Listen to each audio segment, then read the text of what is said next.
proceed.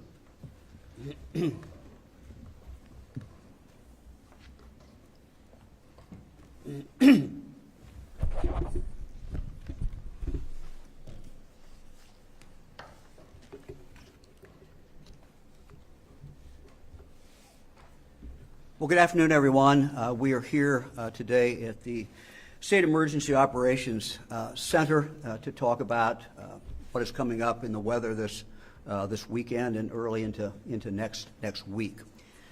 We know with the predictions of the amount of snow that we're going to have, that's going to be all over the state, as well as the very low temperature that will remain for a while. We know that both of these are huge indicators of problems. We know when we have this much snow, we have more accidents on the road. Sometimes these are fatal accidents. We also know that with a temperature this low, it can be a very, very dangerous situation for anyone who is out very long. So the real message, and we're going to hear in a moment from some of the experts, and then you'll have the opportunity to ask them questions. But Ohio has been working, obviously, to prepare for this. But really, the most important thing is what all of our citizens, all of us, do. And this is a weekend to stay home. This is the weekend to enjoy your home. Most people have got a lot of money invested in their house. It's a great place, but this is the chance to spend some time there. This is the opportunity to watch a couple NFL football games. I'm sorry we don't have Ohio teams in it, but a couple NFL football games. It's time to watch basketball. It's time to listen to music. It's time, if you like to cook, to try the recipes you've been waiting to try, the book you want to read, binge watch the movies you want to watch. Seriously, a great weekend just to kind of enjoy your family and to stay home. Fran and I intend to be home, and we'll be close to our grandkids, and so it can be a very, very fun weekend. It's not a weekend to become frustrated because you can't go out, or it's not a weekend to become decide that you really have to go someplace. So all of us really can kind of control how safe that we're going to be this weekend, and it is a serious time with a serious danger. This weather is a serious danger for Ohioans all over the state. Let me go first to Sima Merrick. Sima heads this operation, has headed it for many years. And Sima, let me turn it over to you.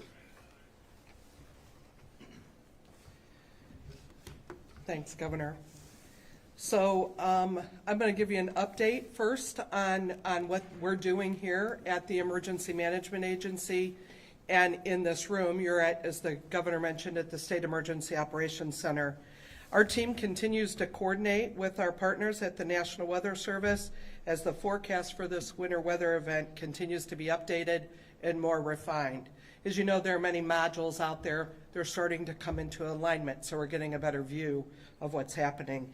In addition to coordinating with the National Weather Service, we're also coordinating with several of our state agency emergency operation rooms partners that will occupy this room. Our coordination includes ensuring lines of communication remain open and active ahead of the storm, keeping Governor DeWine and the team up to date, and ensuring that we're getting timely information from the county emergency management agencies on all 88 of our counties, in addition to sharing information with them as well.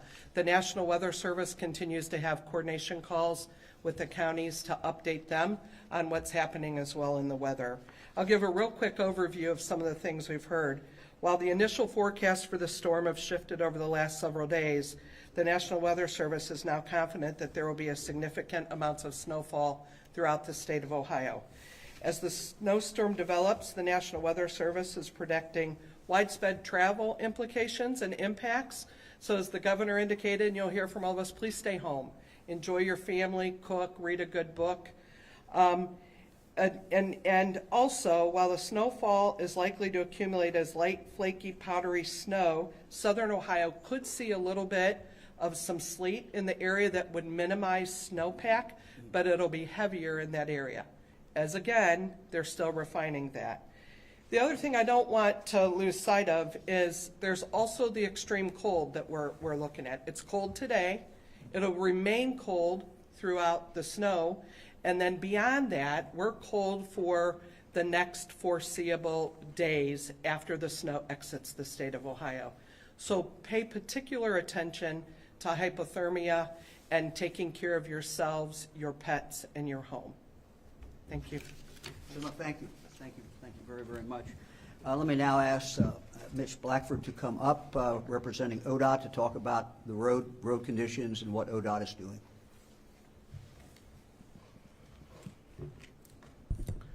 Good afternoon, everyone. Thanks for attending. Thank you, Governor DeWine, and thank you, Director Merrick. The Ohio Department of Transportation is well prepared for this event. We continue to monitor operational readiness, and we pay key attention to those metrics. We have ample stocks of salt. We have a lot of salt brine. We have other liquid de-icers available. Our mechanics have done a great job going through our fleet, given those last final safety checks, repairing the fleet to maintain that operational readiness in advance of this event. We continue to pay attention to the weather.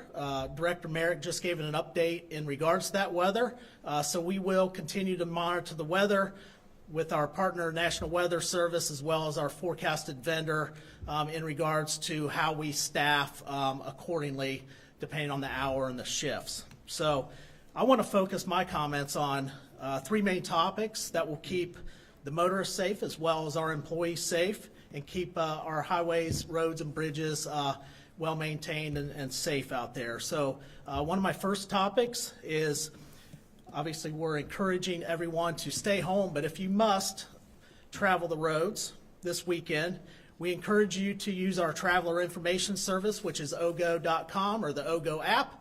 That's OHGO, and we highly encourage you to use that app.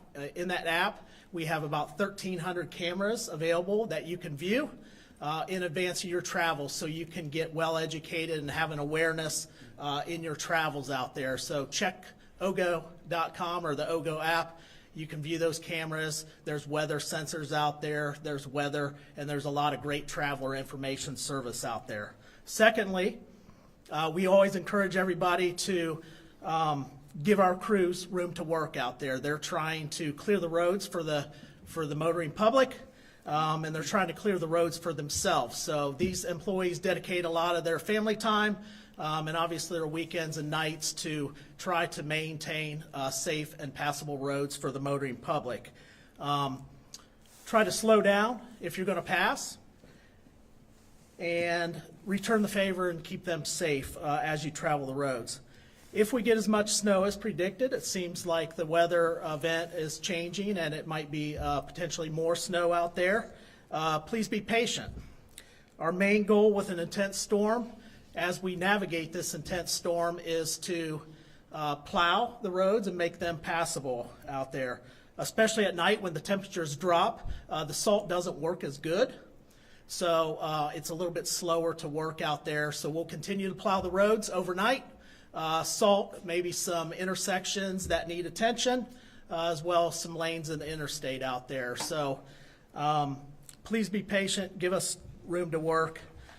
And then once the snow ends, daylight is our friend and sunlight is our friend. So that gets the salt working. Once the snow ends, we will pay great attention to actually clearing the road down to bare pavement out there. So this is a long duration storm, so you'll see some evolution of how the road conditions are out there. But be sure, once the sun comes out and once conditions present, we will be sure to clear the roads and get them down to bare pavement where you can return posted speeds and be all safe out there. So in regards to our operational readiness and our fleet readiness, we have over 1,500 trucks that will be working this event across 2 shifts because they will work 12-hour shifts.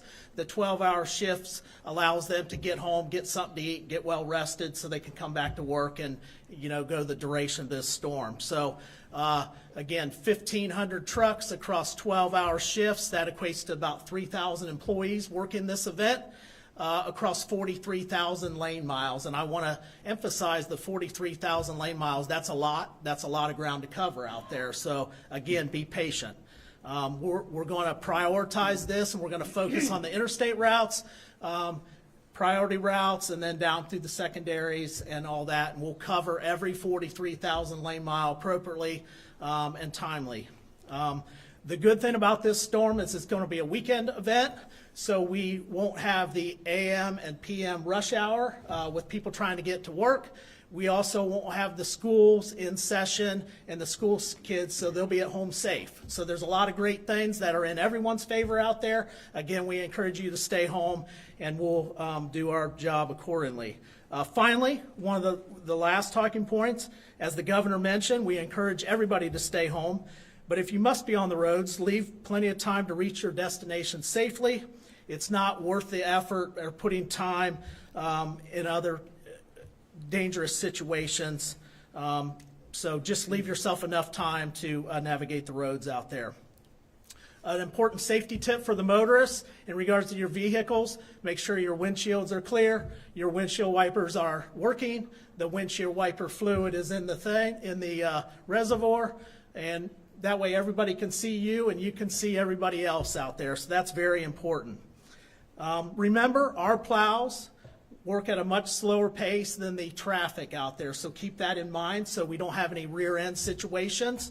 And also remember, if you choose to pass, the road typically in front of you or in front of our plows is way worse than the road behind, because we're working to plow the road. So keep that in mind as you pass, because this year we have been struck 34 times already. So keep that in mind as you hit the road and work to get to your destination out there. So I want to thank the support of local law enforcement, the local agencies across Ohio, as well as the Ohioans in general. We all are in this together, and we'll all do a great job, and we'll get through this together, because it's just a short weekend, and Monday everything should be looking a lot better out there. Okay?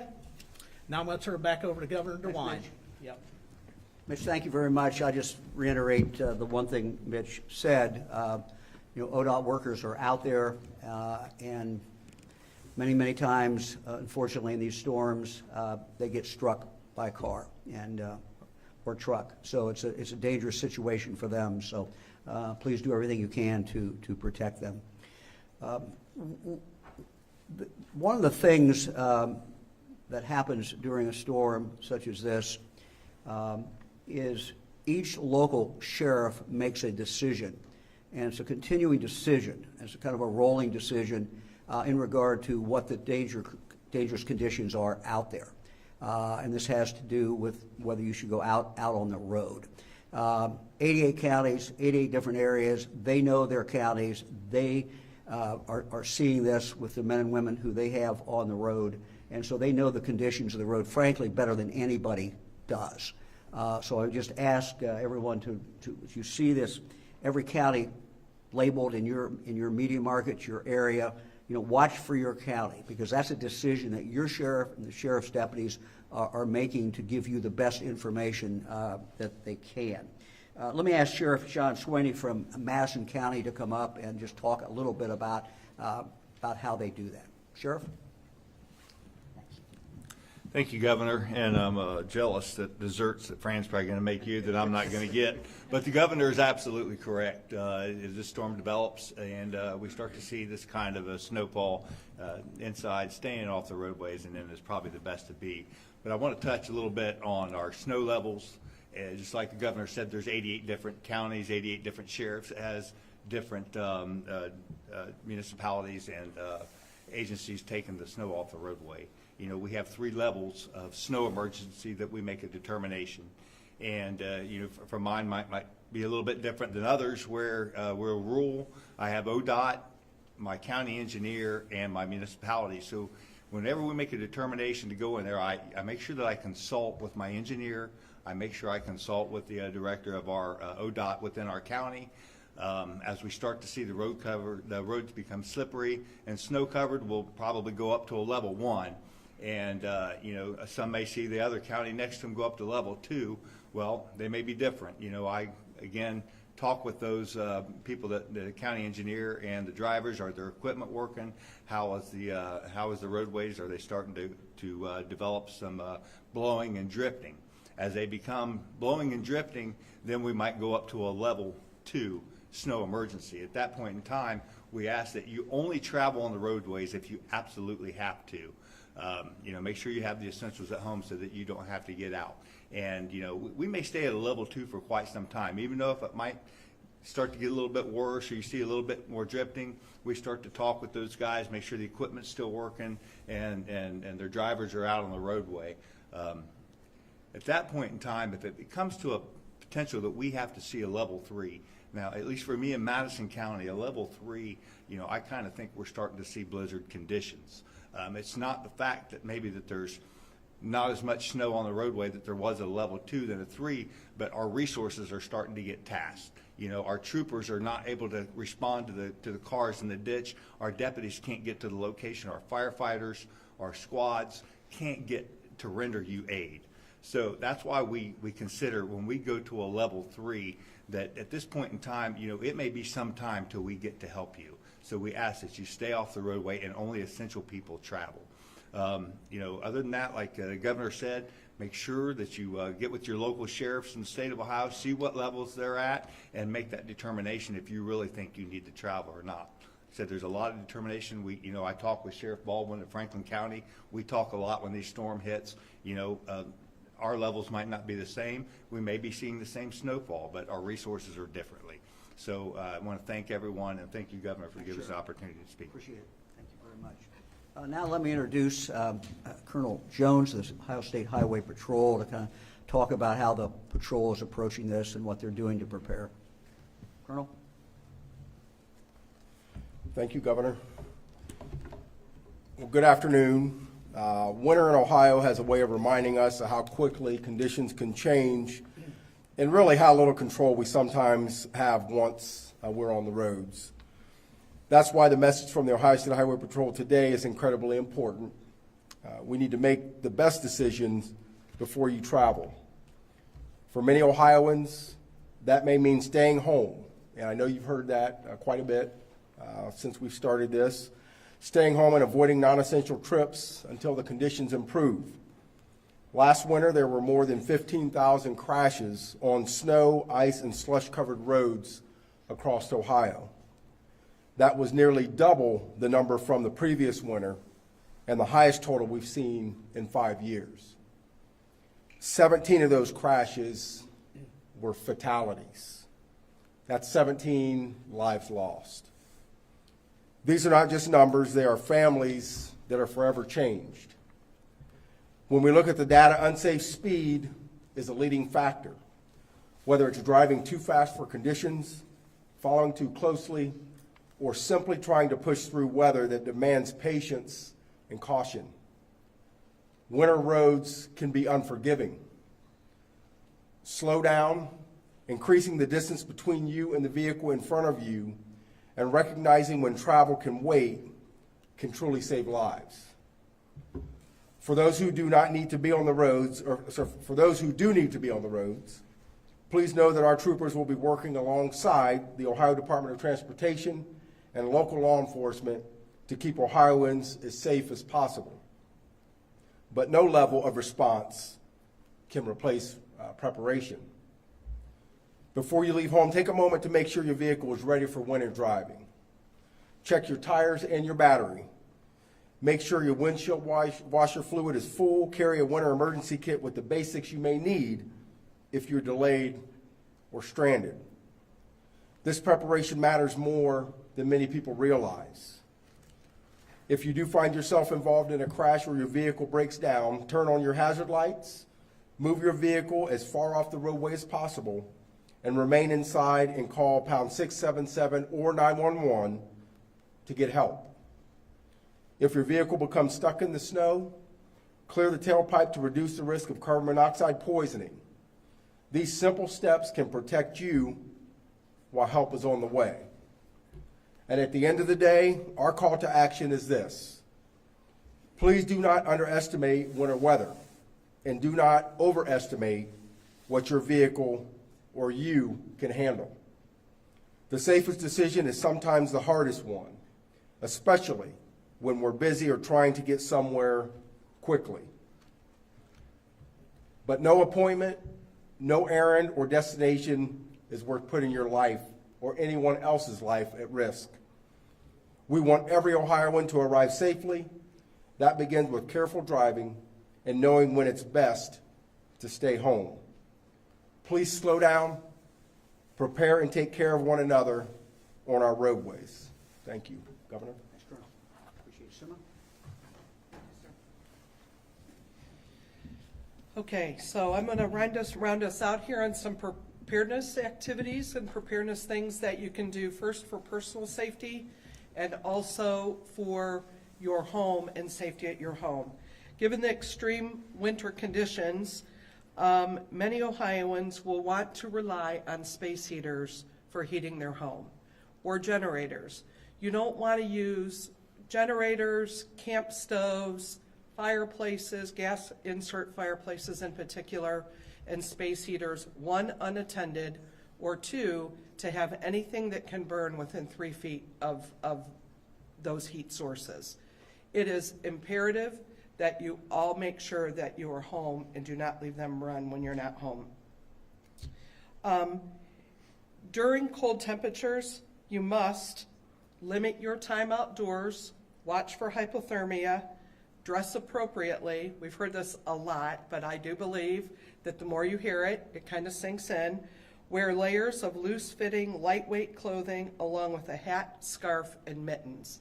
Mittens tend to keep your hands a little warmer than gloves because they will generate, your hands and fingers are next to each other in there to generate that heat.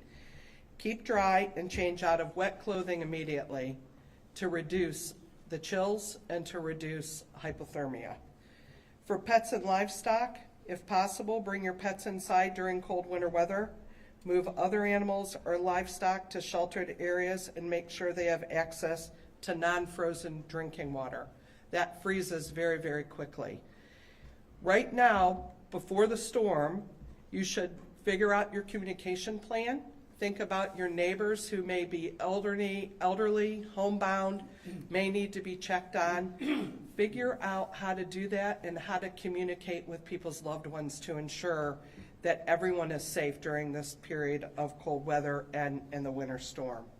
Additionally, think about your supplies, medications, food, water, batteries for flashlights, and I'm sure all of us know this, charge your cell phones. Keep them charged while you have power, because our whole world depends right now on our iPads and our cell phones. The one thing that I always forget about, but people remind me, is if you're running low on power, text, because texting takes less energy and less battery usage than making a phone call. So texting is far better than making a phone call. We've already talked about when traveling, but consider, while you're in your car, having a power bank for your phone and your phone chargers in the car in case you go somewhere where you're able to recharge them up. If stranded, run the engine for 10 minutes per hour for the heater and charge your cell phone. There are so many tips as we prepare for this, but I encourage all of you to stay home, keep your batteries charged, and if you have to go out, try to go out and be very, very safe and very limited. For additional guidance on winter preparedness, please take time to visit ready.gov, and it's a great resource for tips and information. Thanks for listening to us today, and Governor, I'll turn that back to you. Happy to take any questions. Governor, Ohio is not the only state that's going to be dealing with this winter storm. Other states in the South particularly are going to be dealing with ice. What resources from Ohio are going down to southern states to help out? And can you recall those resources if need be?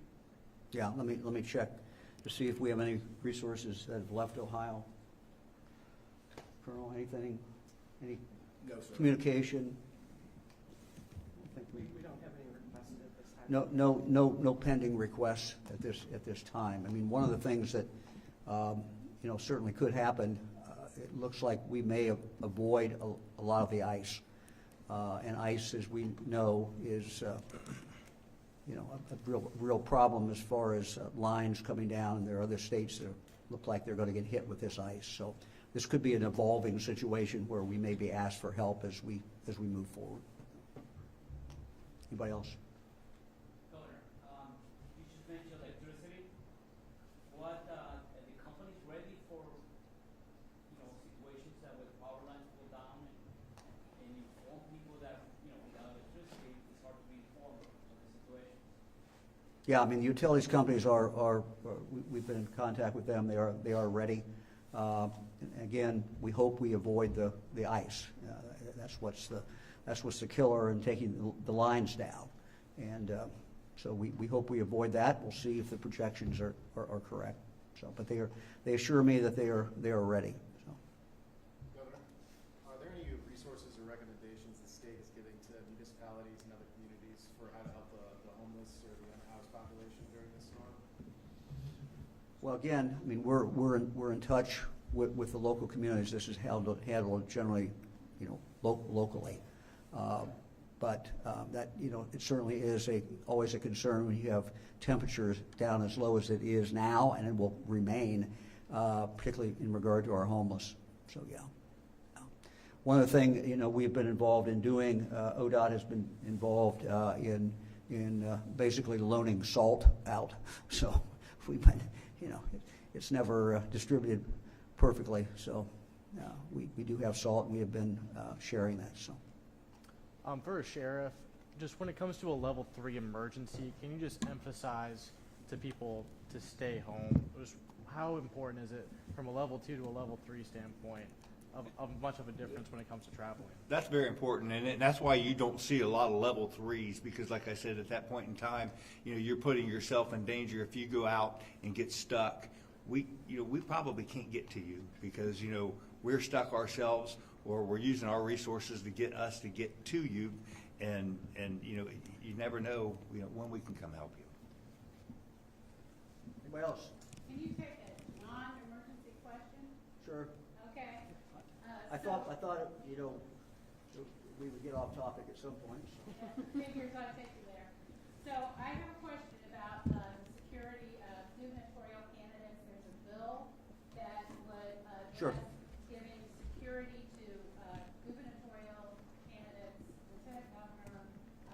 Have you seen that bill? What are your thoughts about it? I've not read the bill. I've heard about the bill. I support the bill. We live, unfortunately, in, I would say, heightened time. The concerns, I think, about security in regard to public officials should be heightened.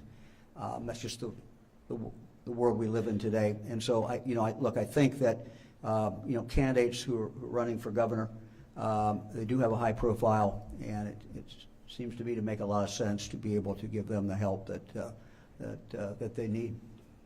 Governor, I also have an off-topic question. So about 4 months ago, the Supreme Court said that you guys owed a couple $100 million in nursing home payments. They haven't happened yet. Any sense of when? No, we're talking to members of the legislature. We'll be dealing with this. We follow the law. So. Okay, just because the nursing homes are saying they're going to owe taxes on that money, and they actually don't have it yet to pay those taxes. Okay, we'll take that into consideration. Thank you. Anybody else? So what is Fran fixing something special for this kind of weather? I hope. I hope. What's the usual fix for bad weather? Well, I can only wish, and you know, I haven't talked to Fran, so this is what Fran will do. But if we had chicken and noodles, that would be wonderful. If we had chicken and biscuits, that would be wonderful. Might even a pie would be great. Anyway, I can wish for a lot of things, but I will guarantee you we eat well. So we'll be doing fine. Anybody else? If she has a snow recipe, will you share it with us? Yeah, maybe she could. I'll ask her to put one up online. How's that? That's great. I have to call. See if she can do that. That'll be good. So, yeah. Look, there's a lot of great things you can do at home. And having a weekend where you've got an excuse that you don't really have to go somewhere because you're not supposed to go somewhere and it's not safe to go somewhere is not all bad. Depending on your preference, you know, you get your bottle of wine or get a six-pack or, you know, whatever you like to do, and watch the football and stream movies and play cards, whatever people like to do. It's, you know, I intend to enjoy the weekend, so I hope everybody else does, and we just hope everyone stays safe. And that's really the concern, that we get through this weekend and everybody comes out of it, and we move on and go about our lives. So good luck to everybody. Thank you.